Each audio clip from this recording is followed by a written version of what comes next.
Hi from me, Nicole Hemman, in Dr. Hadley's RED 6544 class this spring 2021 semester at the University of South Florida. A special hello to the teachers at my school watching at HTLS.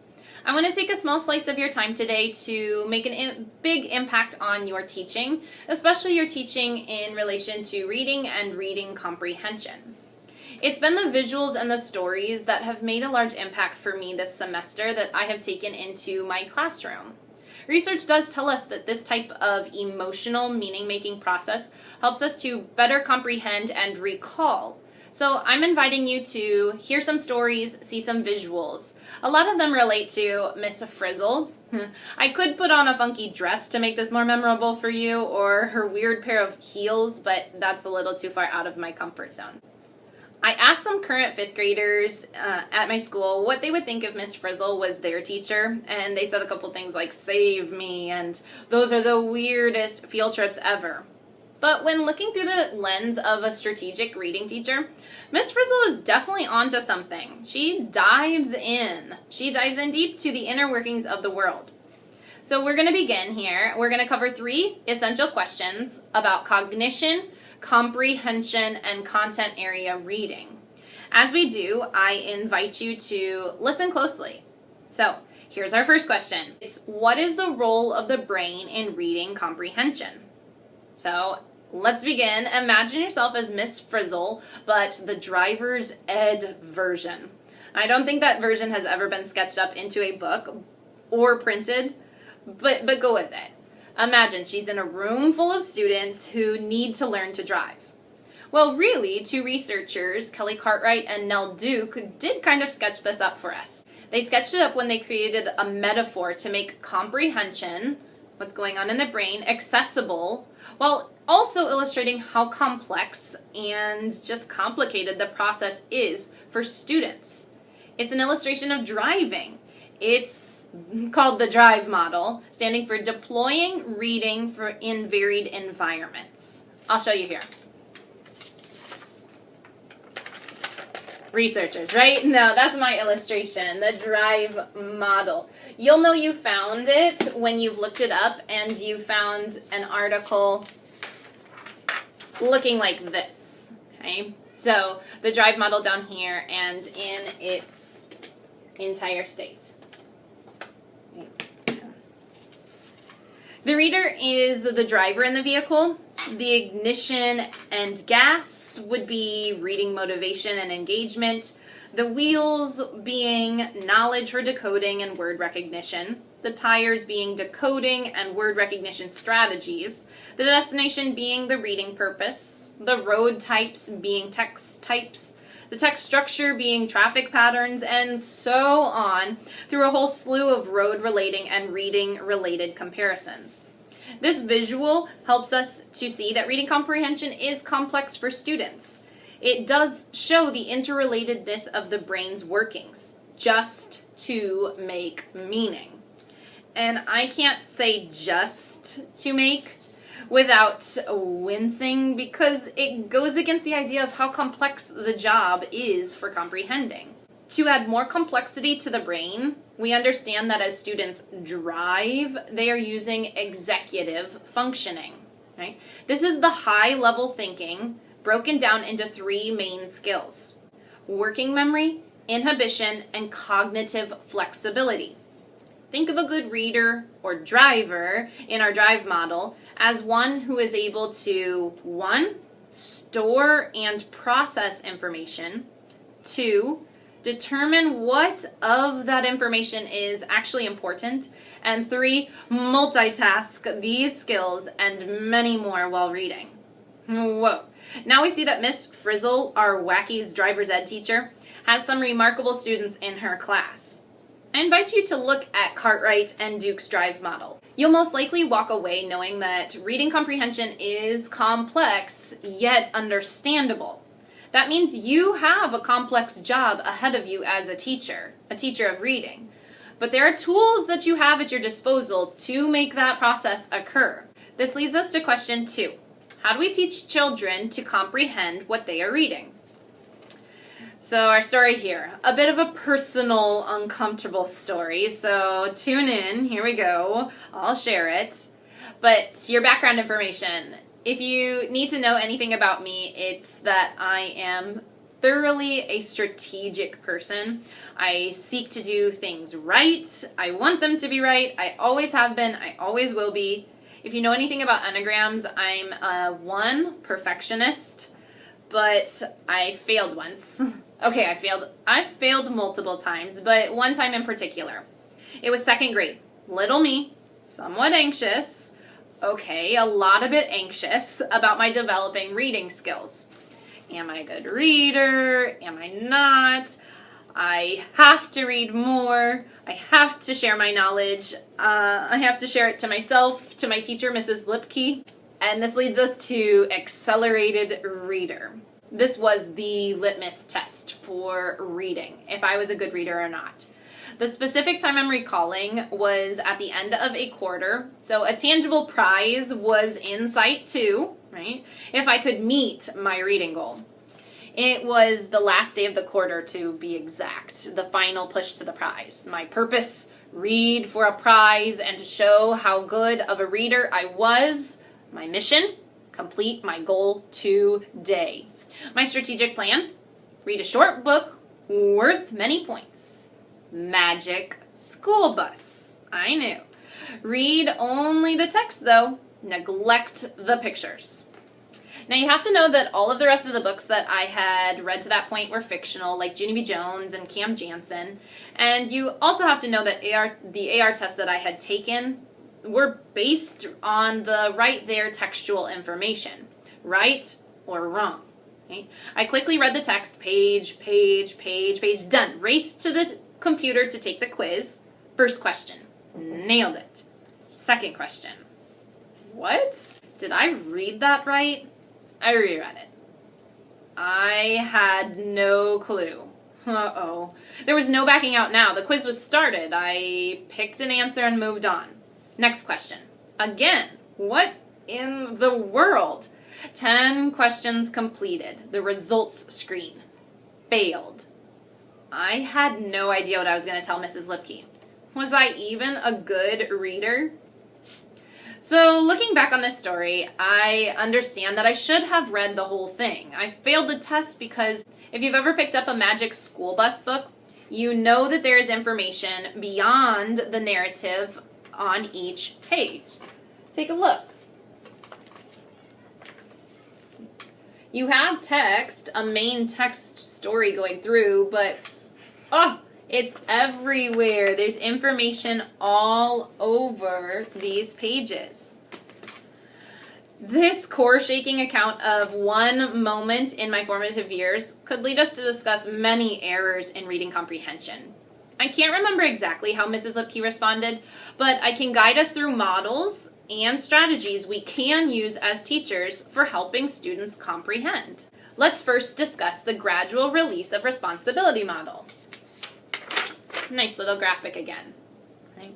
Teacher, I, teacher and student, we, leading to you, the student. We'll replace the car here. Don't forget about the drive model though. Okay? This is the I do, we do, you do model for instruction. Through a strategic release of responsibility, the teacher guides her students to the end goal of comprehension and independent comprehension with any number of reading strategies out there. During any I do time, she can model her thinking through a think aloud. She can reveal the mystery of what reading comprehension is. This continues into the we do. This is the time as the teacher steps in as the guide role. Too often there is instruction and an expectation of the students to show mastery on their own.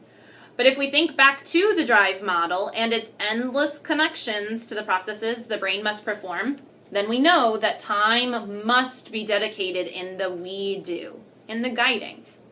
What exactly are we guiding students in, you may ask? It's at least the following 7 comprehension strategies. In my classroom, we've got it here. They are modeling comprehension, assessing background knowledge, inferring, determining importance, questioning, synthesizing, and creating mental images. That's a whole lot. They're on your screen now.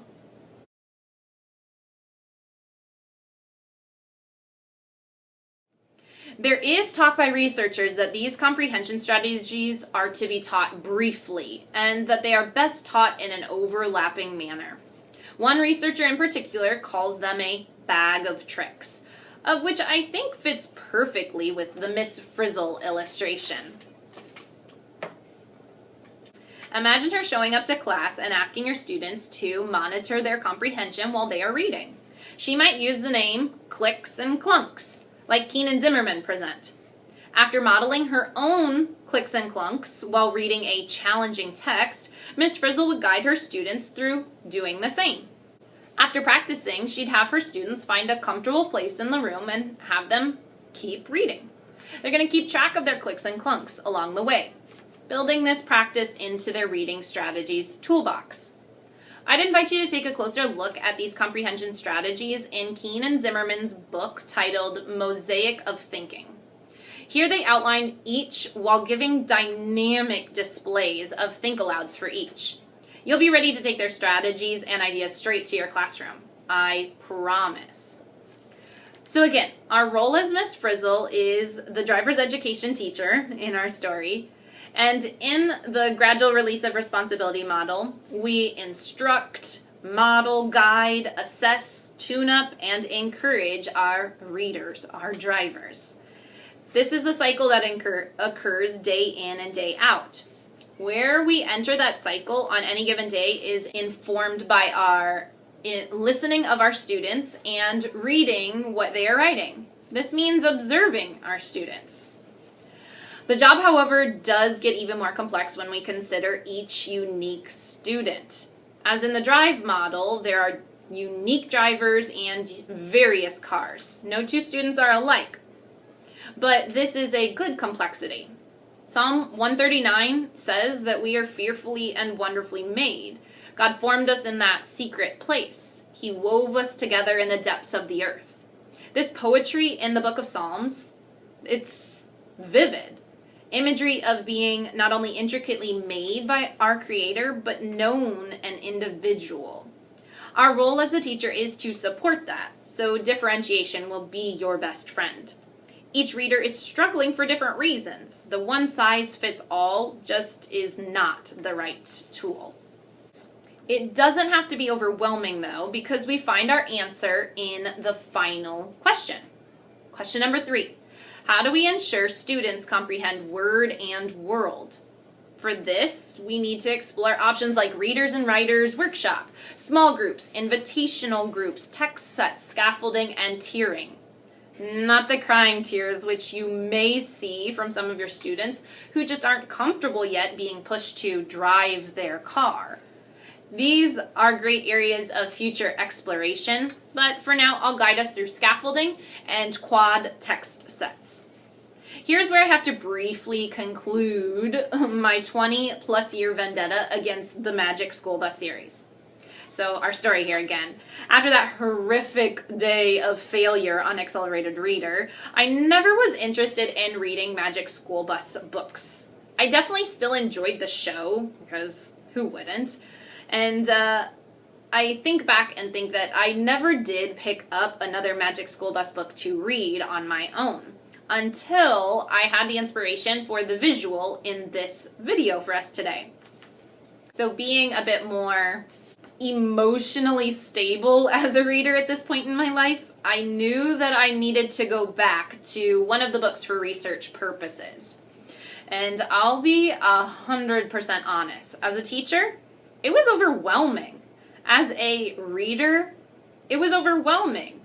Not the experience of reading it after all those years, but the sheer amount of information on each page, like I showed earlier. Goodness, you have to spend so much time reading and comprehending. As a teacher, I know that this text would have to be scaffolded in some way to ensure that students would comprehend everything there is to comprehend in that book. It would take a whole lot for me to guide students through my thinking and meaning making on each page. Again, though, we unlock the mystery of comprehension not only through revealing our thinking, but by providing scaffolding our students need.